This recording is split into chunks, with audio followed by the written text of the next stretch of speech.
Arsenal have a vacancy in a crucial role. Martin Odegaard has returned to Real Madrid, which leaves a creative hole in Mikel Arteta's preferred 4-2-3-1. Arsenal could, of course, try to sign Odegaard back as a permanent signing, and this would be an excellent move. But in the likelier event that they can't do that, who can they bring in to replace him?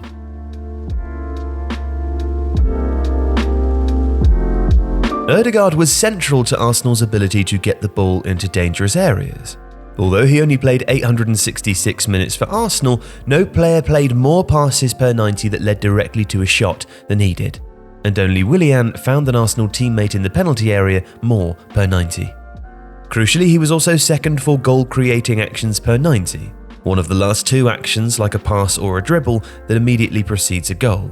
First again was Willian, and no Arsenal player created more shots. Although there are still questions around Arteta's tactical blueprint, there's no doubt that whatever system the side play, Arsenal needs someone who can move the ball into the penalty area, dominate the space between the opposition midfield and defensive lines, and also weigh in with goals. Such a player would allow the striker to play further forward and play in the dynamic wide runners like Nicola Pepe, Bukayo Saka, or Emile Smith-Rowe. And although Smith-Rowe has played as a 10, he is more dynamic, more of a running link player who flourished out wide and drifted there even when stationed as a 10. He is also less experienced and has had significant injury issues.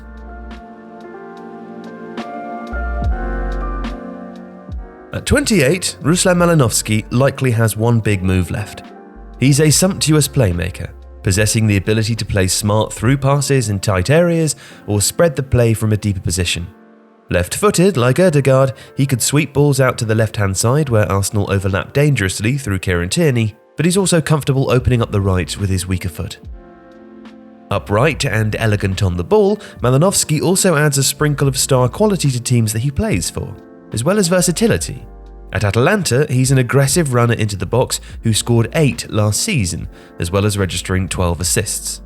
For Ukraine, he sits off more, orchestrating play behind the strikers. And his numbers bear out this versatility. For a 10, he scores and assists at a prolific rate, while also carrying the ball dynamically and even adding a great deal of pressing in advanced areas. Prizing him away from Atalanta could be tricky though, and much will depend on Arsenal's priorities. Atalanta finished third in Serie A and will again be competing in the Champions League.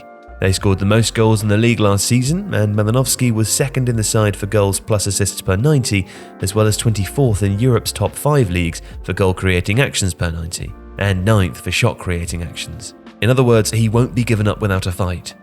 But Atalanta are a side who prepare for the future, and selling on is part of their business model.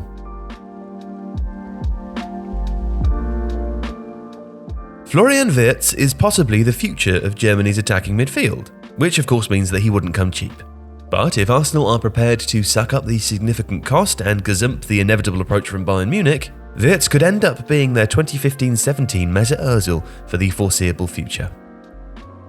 Wirtz is growing into his role at Leverkusen, a side that have had a disrupted season behind the scenes, but he's still managed 0.26 assists per 90 and 3.48 shot-creating actions per 90, the only teenager in the Bundesliga's top 30 for this metric, while his other numbers stand up superbly given his age.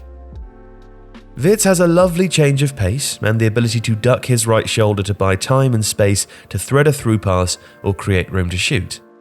Playing a little deeper, he can also spot the opportunity to hit longer passes into the channels or over the top, or clip crosses in from wide.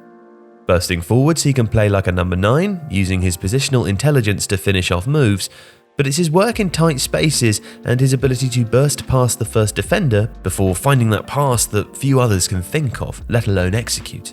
That feels the most Ozil-like. Wirtz isn't the finished article yet, and at 18, no one would expect him to be. Arsenal's priorities could lie elsewhere too, and so such a significant outlay on a player who's still a teenager might be a reach. But Wirtz has the potential to reach the game's peak and would also address Arsenal's issues in the short term.